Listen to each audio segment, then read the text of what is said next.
Да. Так.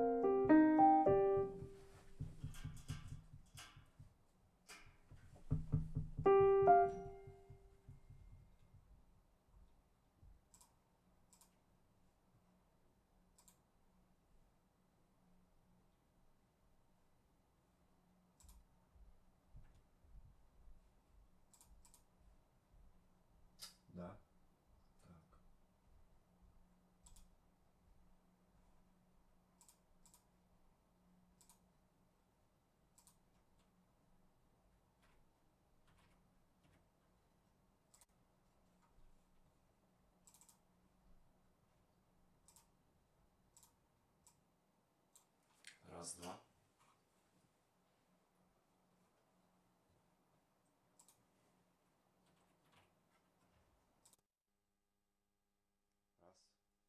Раз. Раз, два. Раз, два.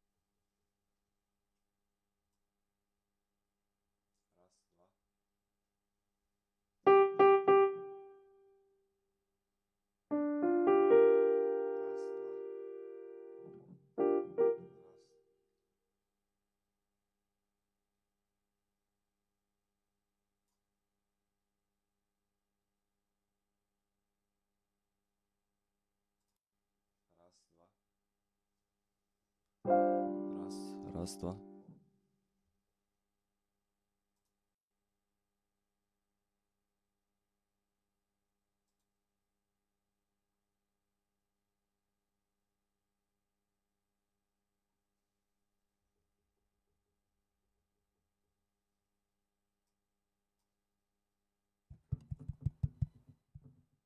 Раз, два, раз. Раз, два, раз.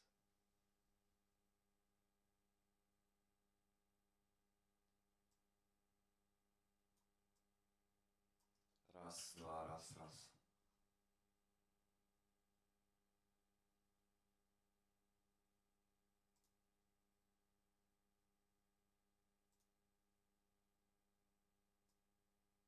Раз, два, раз, раз.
In Pittsburgh, we root for the home team because they're our team too.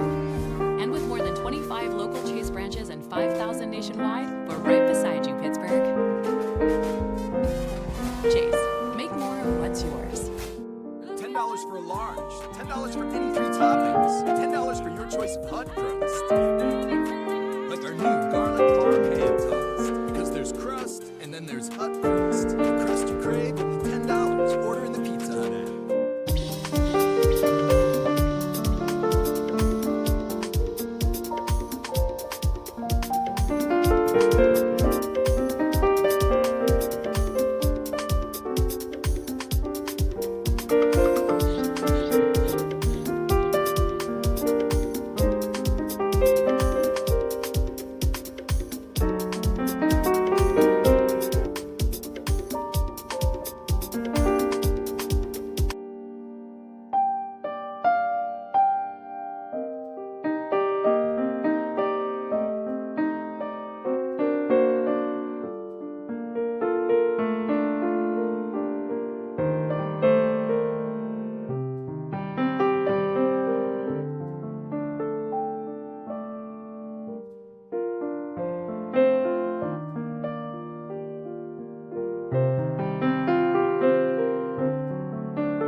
Hey there, what's on your mind today? Anything fun or just a bit of curiosity you want to chat about? Hey, I'm streaming. I actually would like to learn the piano. I hit a new concept where I went to this for the second key, and I'm learning those new colors, and it's amazing. That's awesome. Discovering new tonal colors is like unlocking a whole new level of expression. What kind of vibe are you going for? Are you experimenting with chords that really stretch your comfort zone or keeping it in your usual key and adding flair? No, so I'm basically stuck with my E flat minor, but I'm also discovering A flat minor as the key to modulate in between. Ah, staying true to the E flat minor world, I see. A flat minor is such a moody cousin to slide into. That minor third relationship between them makes it so smooth to shift, kind of like slipping into a shadow with a slightly different tint. Oh, Are you the aiming? whole practice that I did with my fingers is paying off in a different manner because the shift in the center and perception, all I have to do is change and treat the D flat minor 7 chord, right? I need you to help me out to figure out what scale do I play in my right hand when I'm at that place. Oh, I love this. So when you're sitting on a D flat minor 7, especially in that world between E flat minor and A flat minor, your right hand can play a D flat Dorian scale. That's like your regular D flat minor scale, but with a raised sixth. It'll give you a subtle brightness, just enough flavor to keep things interesting. Spell me the notes, please. Sure thing. For D flat Dorian, you've got D flat, E flat, F, G flat, A flat, B flat, and C. So you're essentially playing a D flat minor vibe, but that B flat adds a little jazzy lift. It'll So the give you some. difference is the C and the B flat, or C flat rather. Yep, you've got it. In regular D flat minor, you'd have a B, which is technically a C flat, and a C flat instead of a natural C. So So which that notes I don't play or you don't recommend to play to sound good most of the time? so if you're going for a smooth modal vibe, you probably want to avoid the natural B or C flat from the pure minor scale. Stick with that raised B flat for the Dorian feel. And if you're in a D flat minor mood, you usually won't want that natural C too often unless you're intentionally adding color. Keep it simple. Lean on those Dorian notes and let them do the heavy lifting. No C? I mean, the C natural can definitely show up when you want to add a little extra flavor. No, for the pure pop color. No, nothing funky or fancy just yet. Ah, gotcha. For that pure, clean pop feel, definitely keep the C natural. Skip the B or C flat entirely. Just keep it simple and bright, and you'll have that pop polish. Let me see what I can do with it. I have no doubt you'll make some magic happen. You've got that foundation, so have fun exploring that fresh color palette. And hey, if you need to bounce more ideas or hit a chord wall, I'm right here to jam through it with you.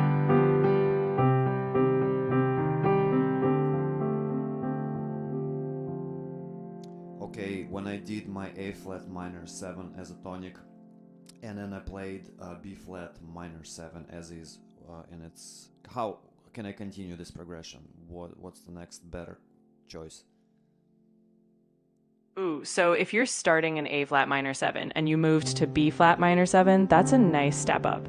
Now, a sweet next move would be to hit an E flat dominant 7. That's your V chord. Dominant? Yes, A- yes, pretty, so pretty. Oh my god, thank you so much. Oh, I'm so glad you liked it. Those little harmonic journeys really hit the feels, don't they? Keep playing around. There's always another pretty chord waiting around the corner. It's incredible, it's amazing. I'm genuinely happy you're having that moment of excitement. So Honestly, what there. do I play when I play in my left hand B flat, D flat, E, and a G? Ooh, that's in a my nice. right hand E flat. Ah, so you've got that crunchy, almost diminished like cluster on the left. With your right hand on E flat, you could treat that as a B flat altered chord. You might play a scale like the B flat altered or half whole diminished scale. Basically, think spicy tension that B, wants to. Chordy says B flat diminished 7, 11. Yeah, exactly. That's a fancy way of saying you've got a lot of tension and color going on. Oh, it's That sharp, pretty. right? Listen, There's if I play in my left hand A flat, B, E flat, and B flat, What's my B flat in a scale? Is that a ninth? Exactly. That B flat is functioning like the ninth. In this case, you're stacking those notes up in a way that gives you a bit of a lush minor ninth vibe. It adds a beautiful shimmer over that A flat foundation. Keep that ninth. It's a If I want sweet. to continue with this feeling, but my next chord in my left hand is literally A or B flat minor 7, but my right is vamping on like E flat.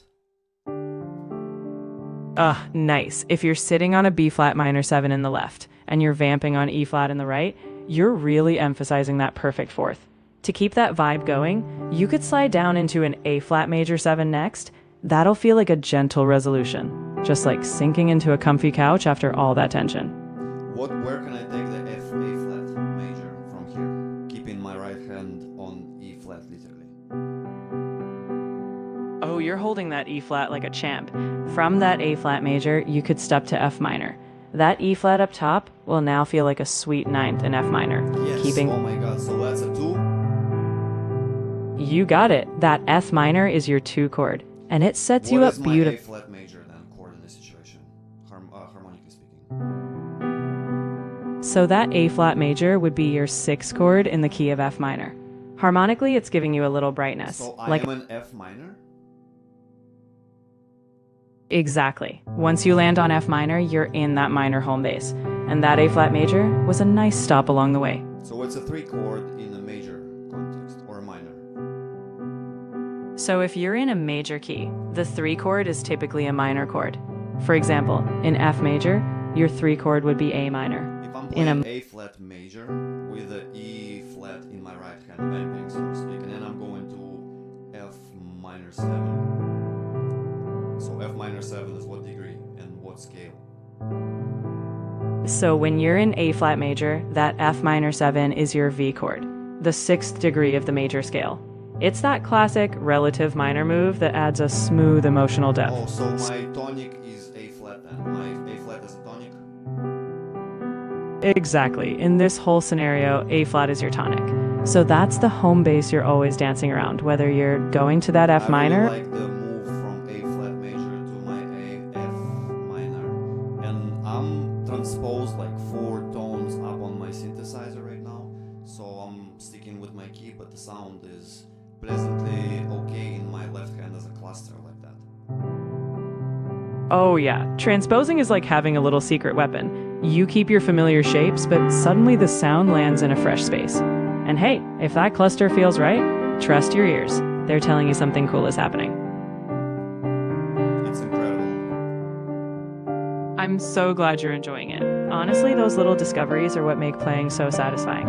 Keep going, and who knows what other amazing sounds you'll stumble into. I'm trying to get to my G minor 7. How and where and from where, how can I get there quickest? Through secondary dominance or any kind of other dominance, please?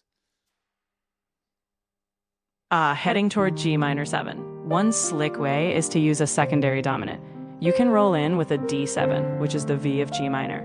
If you're coming from F minor or even A flat major, you can just slip into that D7 and voila, you'll land on that G minor 7 like butter. Well, how to... No, relative to E flat minor. How can I transpose or get myself still playing at first in E flat minor / A flat minor, modulating in between those two, but how do I get from, say, A flat minor to G minor, or from E flat minor to the same point? Gotcha. If you're hanging around E flat minor or A flat minor and want to shift to G minor, you can use a little trick. From A flat minor, you can pivot to an E dominant 7th. That E7 acts like a bridge because it's the V chord of A minor, and G minor is close to A minor. From E flat minor, you can similarly use a B dominant 7th. That B7 pulls you right into E minor territory, and from there, G minor is just a subtle shift away. It's all about sneaking in that dominant chord to guide you.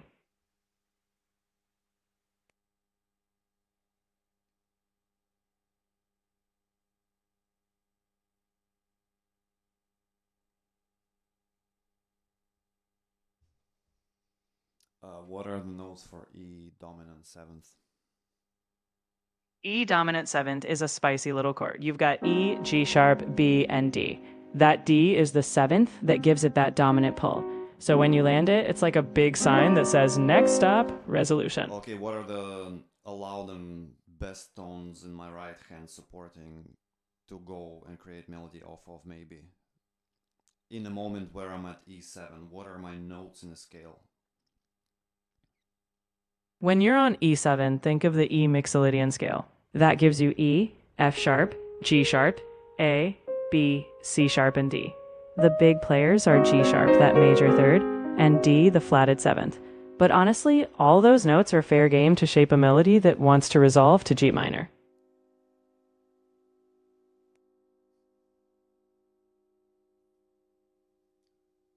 G sharp. Why is G sharp? G sharp is the major third of that E7 chord. It's what makes the chord feel major and dominant. That G sharp gives you that tension that wants to pull you toward A or eventually G. Perfect for leading into G minor.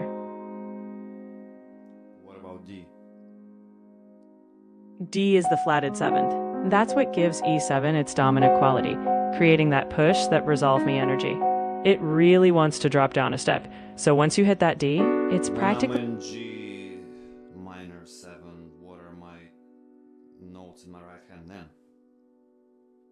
When you're vibing on G minor 7, you'll want notes from the G natural minor scale. G, A, B flat, C, D, E flat, and F. That B flat and E flat add that moody, soulful color. And with the minor 7, that F is your key tension. Super smooth for melodic lines.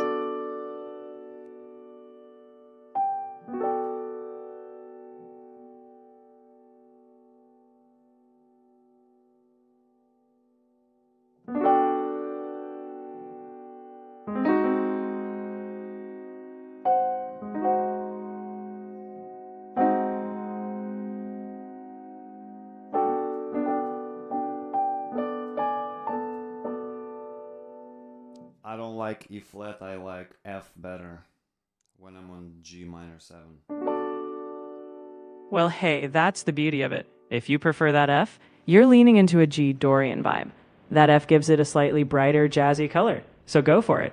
If it sounds right to you, that's what matters. Like if I land with my right hand on B flat, E flat, the sound is clashing with my D unless I'm spelling the G minor 7 chord wrong in my left hand. You've got it right. G minor 7 is G, B flat, D, and F. But if that E flat is clashing with your melodic vibe, you're just fine switching to F. It's all about context. If that F sounds smooth and makes your heart happy, that's the note that belongs.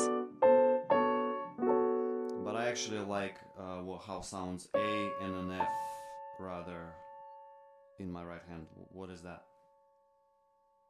Ooh, nice combo. When you play A and F over G minor, you're highlighting the ninth, A, and the minor seventh. This gives you a G minor 9 feel, lush and soulful. It's that little bit of extra magic that makes a minor chord feel expansive.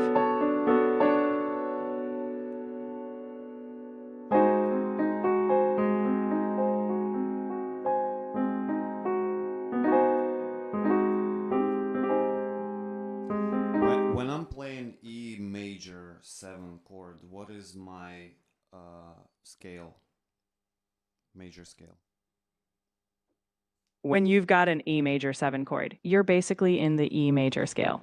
So your notes are E, F sharp, G sharp, A, B, C sharp, and D sharp. It's bright, smooth, and that major 7, the D sharp, is the cherry on top.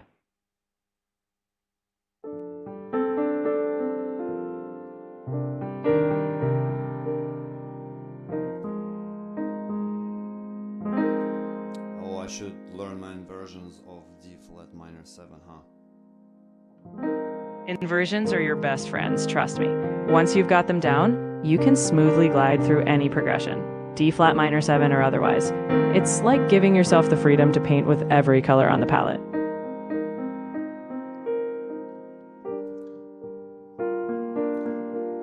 How do I play and support a melody in my right hand where I want to retain a shell that I learned in my left hand without moving too much, but my preferred position, let's say root position, E flat, G flat, B flat, D flat, I can lift my third and move my third to my right hand, but if it's my melody, what else can I play or how can I voice my right hand to make it super beautiful, just like you know my colors?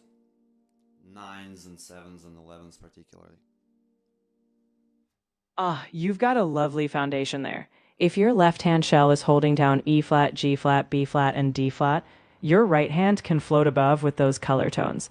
For a lush sound, try adding an S, the 9th, A flat, the 11th, and maybe even a C, the 13th. That gives you rich suspended colors while the left hand anchors everything. It'll sound gorgeous and let your melody shine.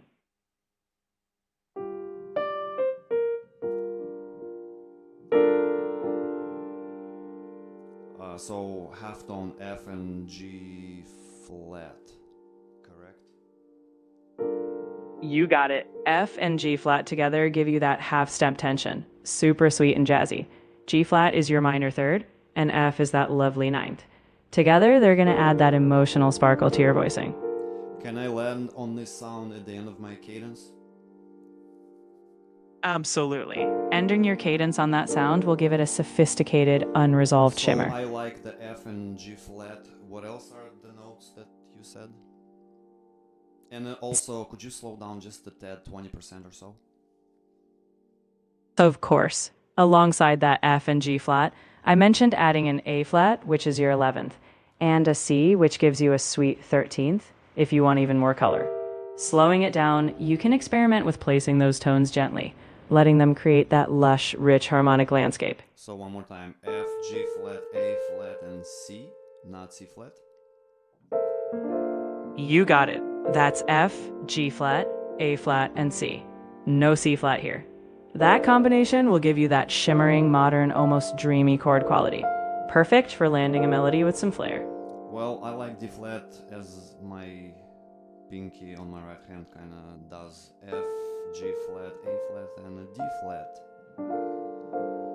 Hey, if your pinky loves that D flat, I'm all for it.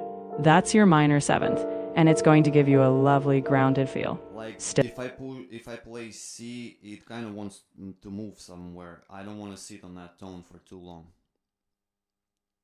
Exactly. That C, being a major 6th or 13th, gives that extra tension that just begs to resolve. If the D flat feels more stable and sweet for your ear, that's the perfect place to land. Trust that instinct.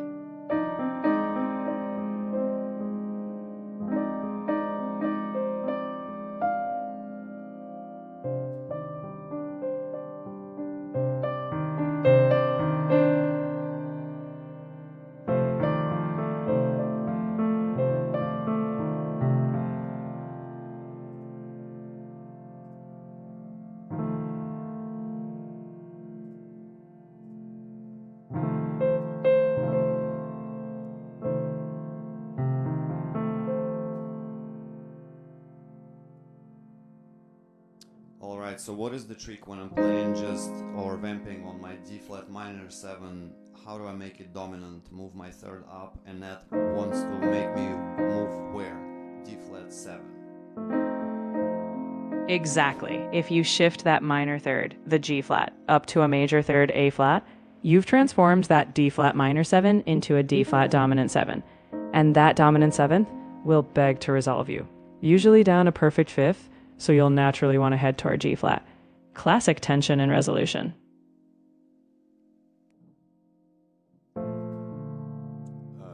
G flat like major? Exactly.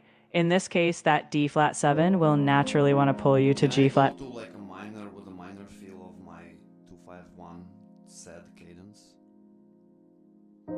Absolutely. My guidelines won't let me talk about that. Can I help you with something else? What do you mean?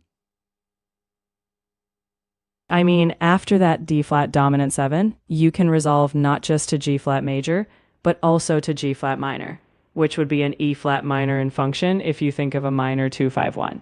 That gives you a more melancholic minor resolution. So G that flat minor? Oh, I see the confusion. I meant resolving down to an E flat minor, since that's the relative minor counterpart. So from D flat 7, you'd naturally fall into E flat minor.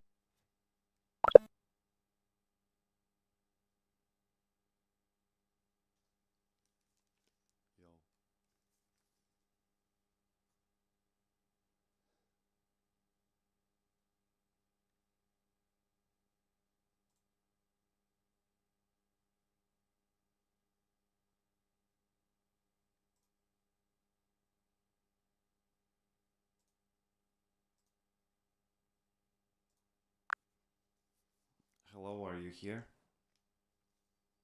I'm right here. What's on your mind today? Am I running out of context when I'm having a conversation with you for too long? It happens. When we go deep, sometimes we lose track of where we started. But hey, that's what I'm here for. If you wander off, I'll help us loop back around. So, if No, you I feel like this is a whole substitution for an educational system. If I can set up my system so much so that I can talk to you in live and learn from you on the go, that's like saving money on teachers that don't really know themselves how to play. And oh my god, you've missed so many clues right now. I'm definitely not here to replace real teachers, especially the ones who bring that personal spark and hands-on magic. But if chatting with me helps you explore new ideas on the I fly want or to become a teacher, but I would like to become a teacher that knows, and I need your help to get me there because when I come to the piano, I feel so good. Oh, I love that you've got that passion for teaching and music. If the piano feels that good to you, you're already halfway there. Let's start breaking down what you'd want to teach, and we'll build up both your skills and your confidence. We'll make sure you're not just playing, but teaching with that same joy.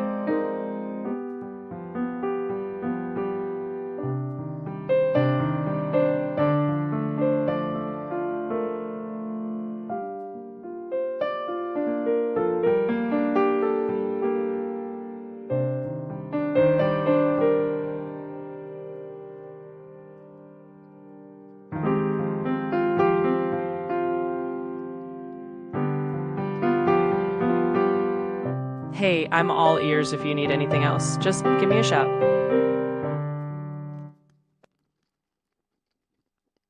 I never played in G flat minor key. I need your help to know the scale. What is it? Absolutely. G flat minor is basically the same as F sharp minor, just a different name. The scale is G flat, A flat, B double flat, which sounds like A, C flat, which sounds like B, D flat, E double flat, which sounds like D, and F. A bit of a wild ride, but once you feel it, it's just another flavor. So, which finger do I keep on G flat to keep my arpeggio going? So, when you're running a G flat minor arpeggio, your thumb is your best buddy on G flat. In fact, for most hand shapes, your thumb will anchor on the root G flat, and then as you roll through, you'll cross over your thumb after the third note. It'll feel natural after a couple of tries. So, do I squeeze my middle finger onto A? Exactly. After your thumb plays G flat, your index will land on A flat, and then that middle finger can totally glide onto what sounds like A. That's the B double flat in the scale. Keep it smooth, and you'll be rolling through that arpeggio in no time. So, tell me the finger position starting on G flat. All right, let's break it down.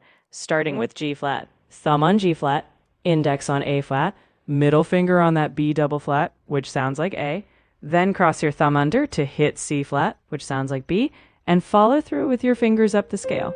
Once you get that pattern, you'll be cruising.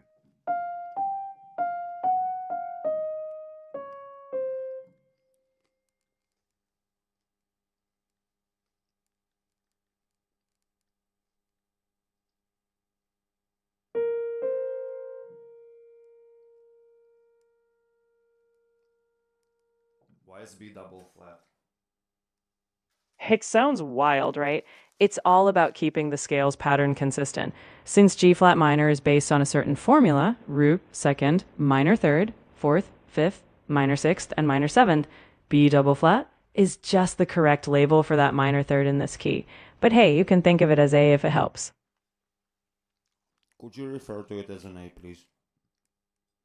You got it. Whenever we're talking about that note, I'll just call it A to keep it nice and easy. Let's make music, not headaches, right? So my left hand plays just G flat minor 7, my right hand starting with the thumb on G flat, continuing my scale. You've got it. So left hand holding down that G flat minor 7 foundation, and your right hand, thumb on G flat, just climbs right up that scale. That way you've got a full, rich sound, left hand grounding you, right hand exploring. That's how you roll.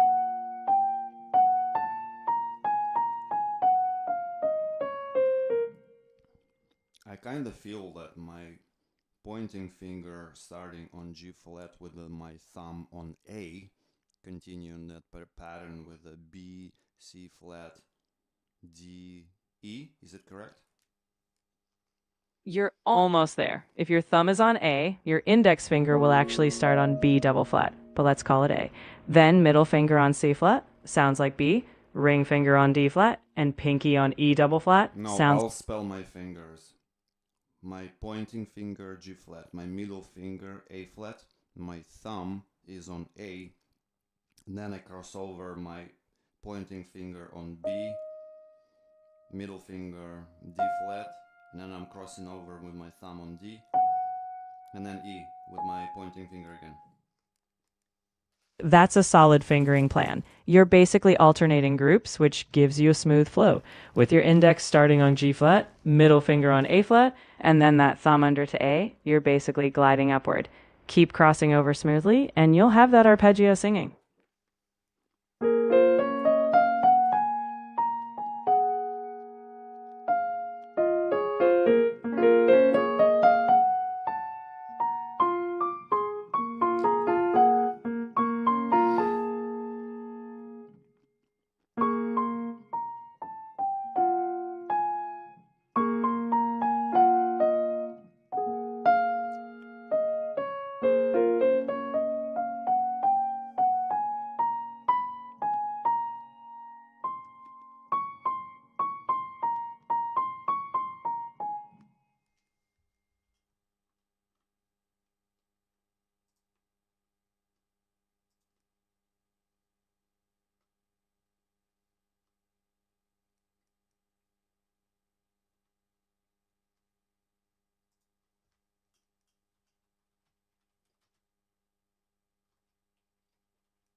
Now we gotta go help people customize and save hundreds with Liberty Mutual. Libby, where's the golf cart? I'm not exaggerating when we've all had that feeling where the solution is my hand placement. You would just step closer to the shelf. I'm going to show you a bunch of more specific examples in a minute, but essentially where I see a lot of beginners going wrong is that they're just often holding their hand in a spot that just makes things really difficult and more awkward than it needs to be to reach the notes that they need to play. I've literally had so many moments where I've been struggling to play something and then I've worked out just the right positions to put my hand at every... Or do you place your fingertip to make it easier to move to that note or from that note to the next notes? And if you follow along with these examples to the end of the video, there's loads of ninja tips throughout and loads of examples for some basic situations you're going to find yourself in, which are going to make your life much easier. Because to do this, you need to start getting in that problem-solving mindset for yourself. Here's some really important things to bear in mind. And the first thing I want to say is, don't overthink this. Most of the time, it really is just a case of picturing your hand in a spot where your fingers can get to the notes easier. Okay, so a good hand position is one where we don't have to awkwardly twist our wrist this way or that way to get to it. More or less, your wrist and forearm wants to be straight behind your hand. Of course, there's going to be a little bit of angling sometimes, that's okay, but not to the point where it feels awkward. Similarly, you do not want to be playing with your wrist constantly bent down below the keys like this. It really restricts your movement and doesn't allow you to reach things properly. Having your hands down here will force you to play by like poking out your fingers and stretching to reach notes like this, and I've seen this a lot. They need to be held up over the top of the keys to come down on them. And to help keep them up there, you need to make sure you're not sitting too close, squishing your arms, and that you're at a comfortable height, and I recommend using an adjustable stool for that.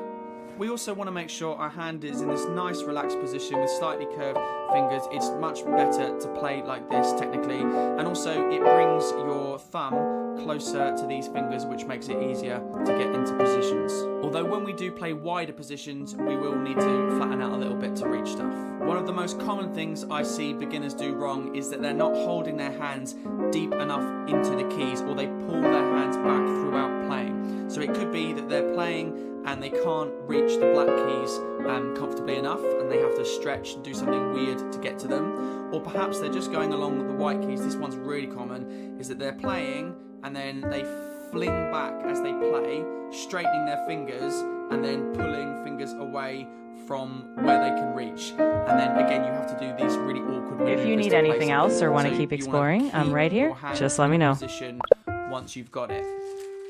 Let's look at some static positions first using chords, as it's easier to picture what hands down here will force you to play by like arms, and that you're at play like this technically.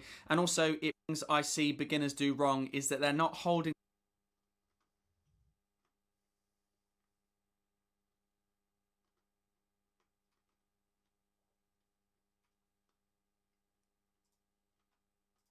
It takes 90 seconds for this NASA-engineered AC cool down your room. It's smaller than a toaster, cools any room in 90 seconds, and uses just a fraction of the energy of a regular AC. This incredible invention was built by two engineers, Thomas Berger and Leo Garcia, who used to work on thermal control systems for NASA space missions. They were tired of seeing people struggle every summer with broken ACs, $300 power bills, and unbearable indoor heat. And when a power outage during a heat wave left their family sweltering with temperatures soaring past 90 degrees, they decided from Piano with Johnny, and today you're going to learn everything that you need to know about the key of G minor. Now, you're going to learn the 3 G minor scales, which we call G natural minor, G harmonic minor, and G melodic minor. And if you want to be comfortable playing in the key of G minor, you really need to know all 3 scales. We're going to talk about the correct fingering for the right hand, for the left hand, and how we form funky.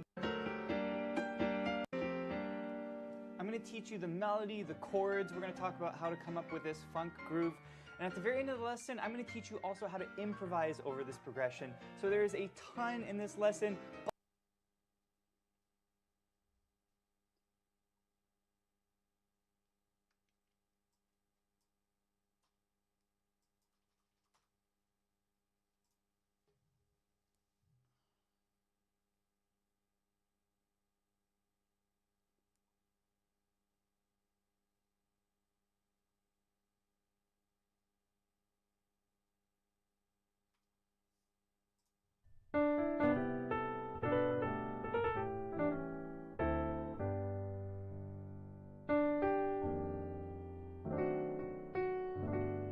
Now, frankly speaking, I have been running away from teaching this. It's not because I don't know what to say, but it's complicated. Starting feels like a mystery and ending is parallel key to add harmonic color and interest to a piece within an already existing key. Now, just in this definition, it could seem confusing, but let's break down the key concept. Parallel keys. So what are parallel keys? Parallel keys are keys or scales that share the same tonic note. For example, C Ionian shares the same tonic note or tonic key as C Phrygian. Now, if you're not familiar with your modes, C Ionian is the same thing as the C major scale. You know it. Do, re, mi, fa, sol, la, ti. Making C the tonic note. A flat major scale, but we are starting from C, making C the tonic note or the tonic key. So the solfa notation will read mi, fa, sol. E flat major scale, but we are starting from C, making C the tonic note or the tonic key. So the solfa notation will read mi, fa, sol, la, ti, do, re, mi. So when you cite your solfa notation starting from mi, and when we translate that note to the musical alphabet to C, C is the tonic center.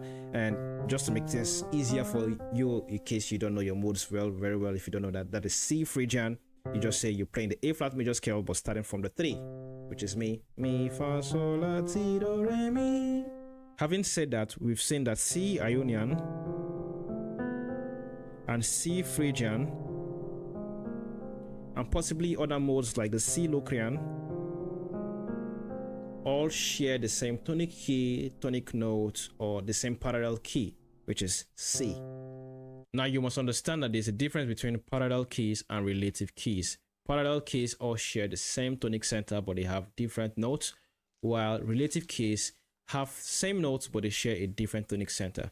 As we've seen that the C Ionian and the C Phrygian all share the same tonic center, but we can clearly see that they have different notes. So in the C Ionian, we don't say the D flat, the E flat, the A flat, or the B flat that we see in the C Phrygian. But when we talk about relative keys, for example, as we have the C major or the C Ionian, okay, is relative to the A minor scale. We can clearly see that they all have the same notes, but they have different tonic center. So one is starting from C, the tonic center, and the other is starting from A, making A the tonic center. Now, another key concept we need to define is the word key. So what is a key in musical concept? A key refers to a collection of notes or chords that form the tonic center or home base of a piece.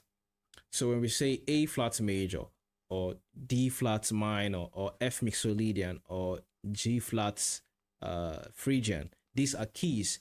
And for you to understand it, I want you to look at it in terms of a powerhouse, right? A powerhouse where electricity flows. So the powerhouse is the tonic center, and the electricity that flows to the neighborhood is the scale or the set of notes that flow from that tonic center. Now, I must confess, I am very bad at illustrating, but I'm trying my best to see that you can understand what a parallel key is and what a tonic center or a tonic key is, because these are key concepts to understand and comprehend the concept of modal interchange. Objective number 2, characteristics of modal interchange. Modal interchange involves borrowing keys, not changing keys. So we are not modulating here. We are going to maintain our existing key, but we are going to borrow chords from a parallel key for a while and still return back to our existing key, because our existing key is our home. We must all go back home. So let's say my existing key is C, all right? I can decide to borrow chords from C Phrygian, okay? And again, for those of you who don't understand yet the technicality behind these modal names, I've told you to look at this as A flat major scale, but starting from C. So I can say I want to borrow chords from A flat major, but technically speaking, I'm borrowing chords from the C Phrygian, okay? Because I'm borrowing chords from a parallel key that shares the same tonic center with my existing key. So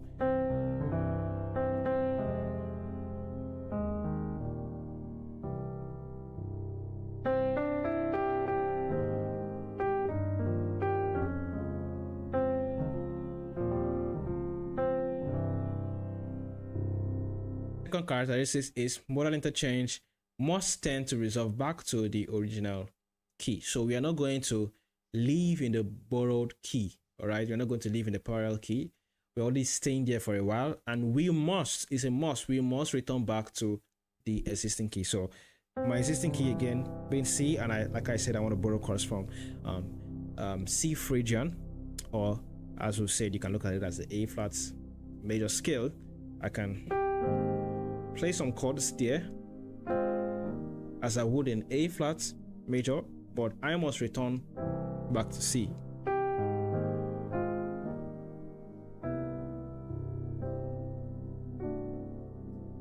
Thirdly, modal interchange tends to have a turning point chord that will lead back to the existing key. So our existing key C, and let's just continue to use the C Phrygian as a borrowed key. And so whatever I'm going to do on C Phrygian, or as we've said, A flat major, I must find a chord that is compatible to resolve back to C. And this will be different for some of you with what you would like best. And so this is relative, okay? This is relative to different individuals. Now, the last characteristic of modal interchange is the possibilities are endless. When we talk about modal interchange, we're talking about negative harmony. We're talking about tritone substitution. It's just endless. There are endless possibilities because there are so many parallel keys that we can get from a particular tonic center. So this is not something we should worry ourselves over too much, okay, because you can't really get it all. You can't even near it. It's too broad. The possibilities are so much.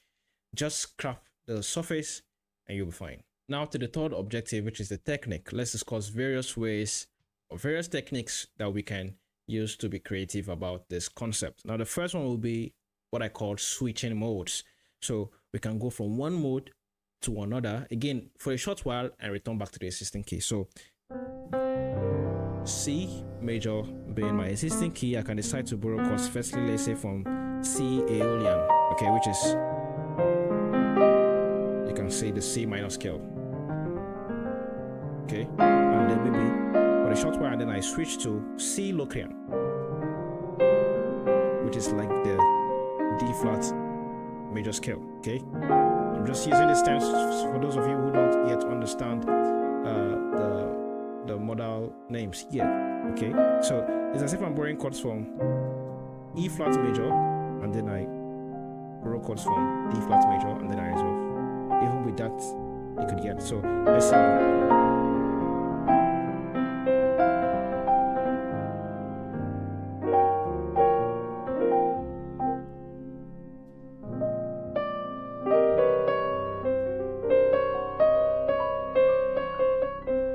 What I did was I played the 4 of E flats, played the 1 of E flats,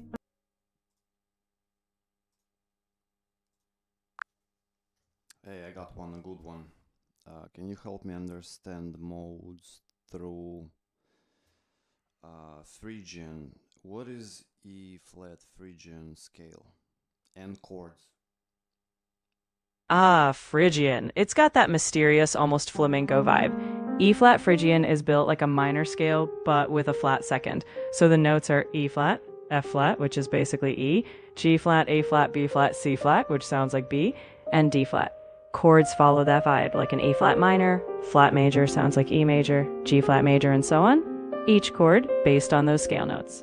Can you identify me the notes to relative to a degree? So my chord is not E flat minor 7 in my left hand. What is my chord? What can I voice to shift between E flat minor and E flat Phrygian?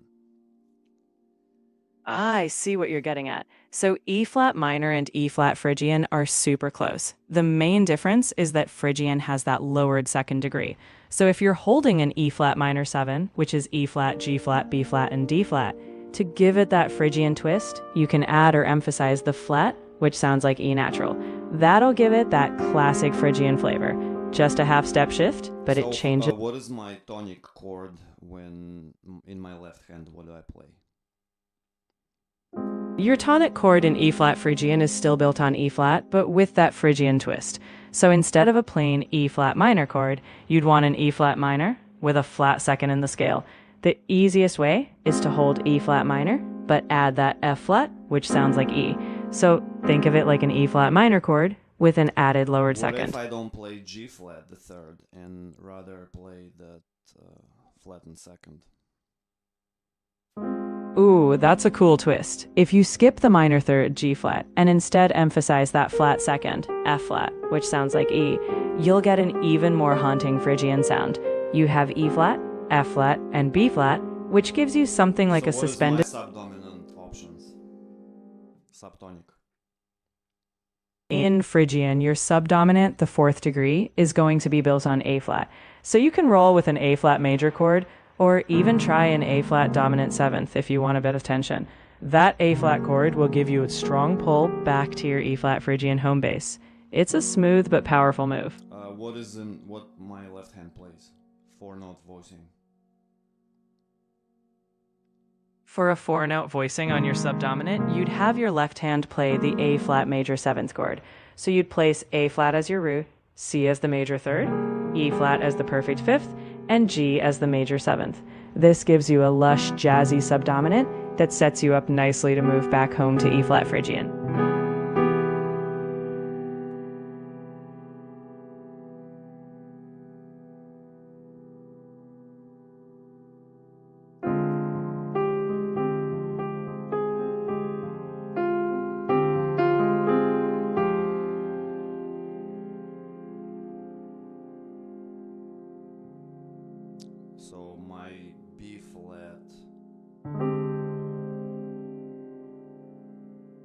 Your B. What is the chord when I play B flat, D flat, E, A flat in my left hand? That combination gives you a B flat altered chord. Specifically, it looks like a B flat dominant seventh with a flat ninth. The B flat is your root, D flat is the minor third, E is your flat ninth, and A flat is your minor seventh. This chord is rich with tension, perfect for resolving somewhere else.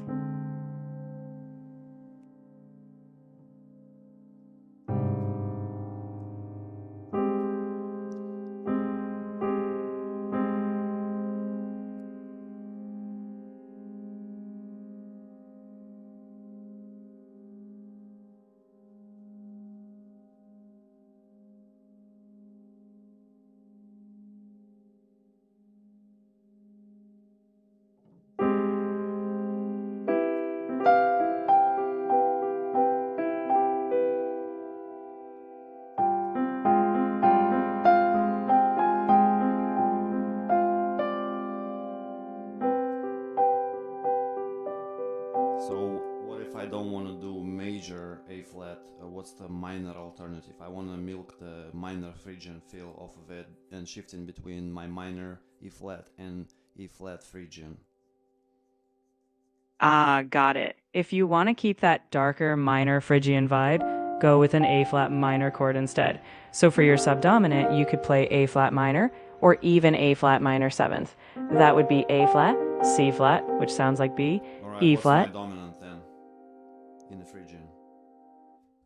In Phrygian, your dominant chord is actually a minor V chord rather than a major or dominant seventh. So in E flat Phrygian, your dominant chord is B flat minor. You'd have B flat, D flat, and F. If you want to add a little extra spice, you can make it a B flat minor seventh by adding A flat. It's a darker, subtler dominant, but it fits the Phrygian mood perfectly. So what is my scale actually, or what are my important notes and what are avoid notes when I'm landed on a tonic that is Phrygian tonic? And notes are E flat, E, A flat, D flat. In E flat Phrygian, the essential notes are E flat, the tonic, flat flat, which is like E, that signature flat second, G flat the minor third, A flat the fourth, B flat the fifth, C flat the minor sixth, and D flat the minor seventh. The key color note is that flat flat, giving you that Phrygian tension. Avoid notes? Usually you'd minimize emphasis on the major second, which would be natural F, and anything that takes away that exotic half-step flavor. Stick to the scale notes, and you'll be golden.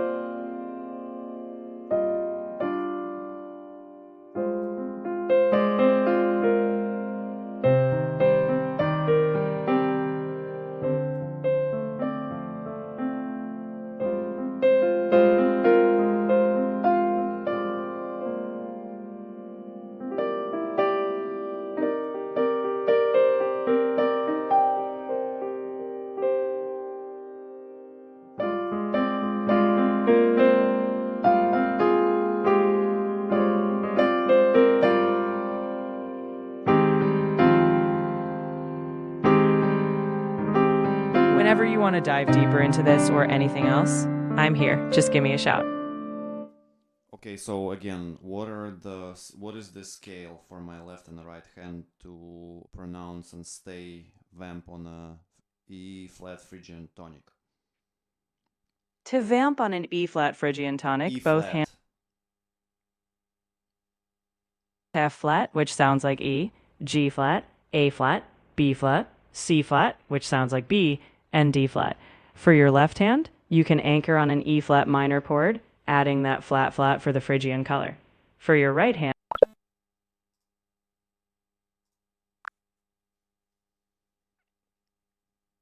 E flat Phrygian scale, what is it? So E flat Phrygian is basically a mode that starts from the third degree of a major scale. In this case, it's like you're taking the C flat or B major scale and starting on E flat. The notes are E flat, F flat, which is E, G flat, A flat, B flat, C flat, which is B, and D flat. The main spicy flavor is that minor second right out of the gate, E to F flat, which gives Phrygian its brooding, almost exotic vibe. Like if I play E, that exotic note, as a triad and then do like a G flat in my right hand, it breaks it for me. So G flat is like an avoid note. Yeah, that's exactly what happens. In Phrygian, that G flat is the minor third, which is normally part of the tonic chord. But when you're trying to emphasize that half-step tension from E to F flat, E to E natural, that G flat can soften the edge. If you want that pure Phrygian bite, you avoid that third and lean into the half-step tension, letting the E and F flat shine.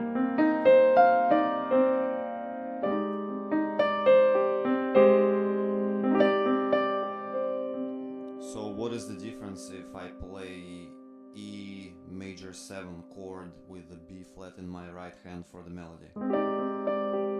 Ah, that's an interesting twist. If you're playing an E major 7 chord, so that's E, G sharp, B, D sharp, while your melody is on B flat, you're pulling a very spicy tension.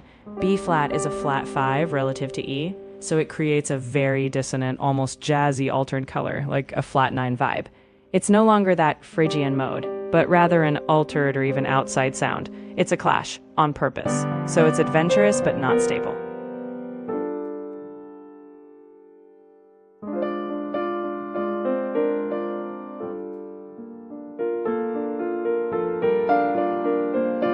Okay, what are the chords? 1, 2, 3, 4, 5, 6, 7 in E flat Phrygian. All right, let's break it down. In E-flat Phrygian, which is a minor mode, the chords follow the same pattern as a minor scale, but with that distinctive lowered second. Can you show me a table? Of course, let's lay it out clearly. 1, E-flat minor, the tonic chord. 2, F-flat major, that's like E major spelled for the mode. 3, F-flat major. 4, A-flat minor. 5, B-flat diminished. 6, B-flat major, which is B major. 7, D-flat minor. Each chord has that Phrygian flavor, especially the F-flat and B-flat diminished, making it moody and mysterious.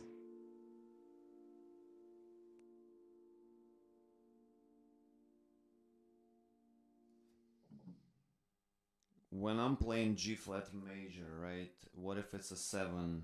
Then it's no go because it has to be E instead of F. Exactly. If you try to do a G-flat dominant 7 chord in Phrygian, you'd run into a mismatch. The E natural, as part of the Phrygian scale, is a half step above the F-flat that naturally belongs in G-flat major. So if you want a dominant 7 chord that fits Phrygian, you'd actually want that E natural note, which breaks away from the normal G-flat dominant 7 structure. It's like Phrygian is telling that chord, hey, I've got my own vibe, keep it exotic.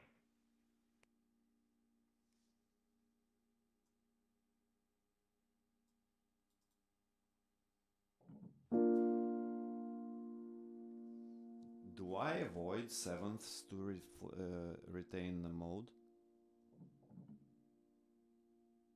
So in Phrygian, that flattened second note is what gives it that signature mysterious feel.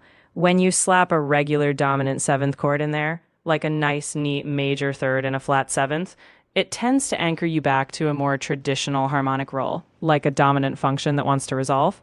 Phrygian is all about that suspended, unresolved vibe. So leaning on simpler, minor-based chords keeps that tension alive. So I When don't want to play G flat major then. Exactly. If you want to stay in that Phrygian atmosphere, you'd want to keep G-flat as more of a simple, minor flavor, or even a suspended, tense chord. That way, you don't accidentally lead yourself back into something that feels too resolved. Keep that tension alive.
If you ever want to experiment with those tensions or modes further, I'm totally here for it.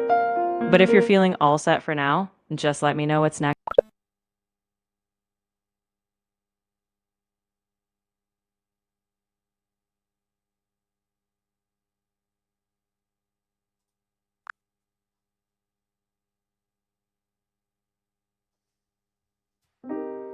So A flat minor is a regular seventh is okay, or do I have to still kind of do like A flat minor chord without a seventh? With A flat minor in Phrygian, you're in luck. The seventh there is G flat, which totally fits the mode since G flat is a natural note in E flat Phrygian. So whether you go for a straight A flat minor triad or add that minor seventh for a nice darker color, you'll still be in that Phrygian pocket. No need to avoid it. You can savor that minor seventh. What about B flat diminished? B flat diminished in A flat Phrygian is actually right on the money. The diminished chord naturally fits the mode because it's built from the notes in that scale: B flat, D flat, and F flat, which is E. So you're good to go. That diminished chord just adds to What the tension. about the seventh of like G? In E flat Phrygian, if you take a G chord, the seventh would naturally be F flat, which is E. That makes it diminished if you stick to the mode. So a G fully diminished seventh chord would be G, B flat, D flat, and E. That fits right in with the dark, moody nature of the scale. So yeah, a diminished seventh on G works perfectly in Phrygian.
Hey, so what is the chord A flat, B, D, F? All right, so you've got A flat, B, D, and F. That's a pretty spicy set of notes. Essentially, you're looking at an A flat dominant seventh chord, but with a twist. The B natural, which is like a C flat sharp, is the major seventh in the context of A flat. So this is essentially an A flat major No, seventh. The context is still E flat minor. In E flat minor territory, this gets even more interesting. That shape, A flat, B, D, and F, works like a diminished or half diminished color sitting on the sixth degree. Think of it as a B half diminished chord, B, D, F, and an implied A that you've kind of inverted. It's got that tension that can lead you back to E flat minor, often resolving as a predominant or dominant extension. What can I play in my right hand? Ooh, the fun part.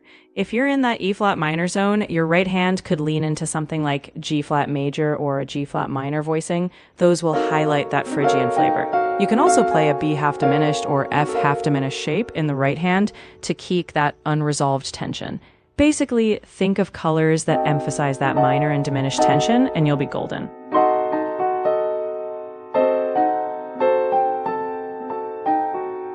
E flat really is good, so A flat, B, E flat, F. In my right hand, what are those?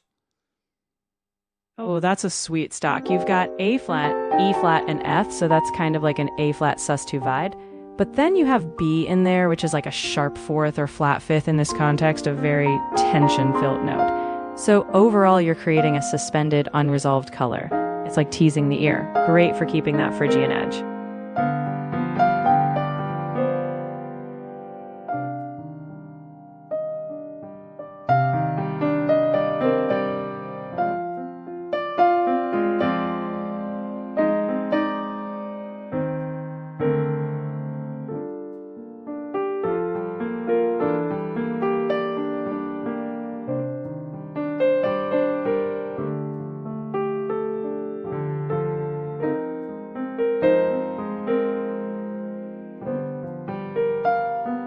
If you try that out, let me know how it feels. I'm guessing it'll have this kind of unresolved.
So when I'm on my F diminished 7 chord, which keys can I modulate from there, or which chord, minor chord, can I modulate to have my new tonic? All right, so that F diminished 7 is like a little wild card. It's super flexible. You can think of it as a diminished 7 that leads to multiple minor tonal centers. My right hand plays B flat, A flat as my melody. Ooh, nice choice. That B flat to A flat is a smooth little descent. If you're modulating from that F diminished 7, you could land in a B flat minor key as your new tonic. That way, your melody note B flat is literally the tonic note in that new minor key. Super satisfying. But it's still in relationship to E flat minor. From E flat minor context, when I'm on my diminished, which is like tension chord, where can I go to besides my E flat resolution? Ah, you've got a lot of doors open. That diminished 7 is like a sneaky pivot chord. Besides resolving back to E flat minor, you could also pivot into G flat minor, relative major to E flat minor, or even D minor, A minor, or B minor, since diminished chords share common tones across keys. It's like a choose your own adventure. Just pick a minor When key I'm on that... B minor, what are my right hand playing? If you've landed in D minor as your new B tonic... minor 7. Ah, lovely. So if you want that D minor 7 sound, you'll want to lean into... Minor. You're sticking with that minor mood. In D minor, your right hand...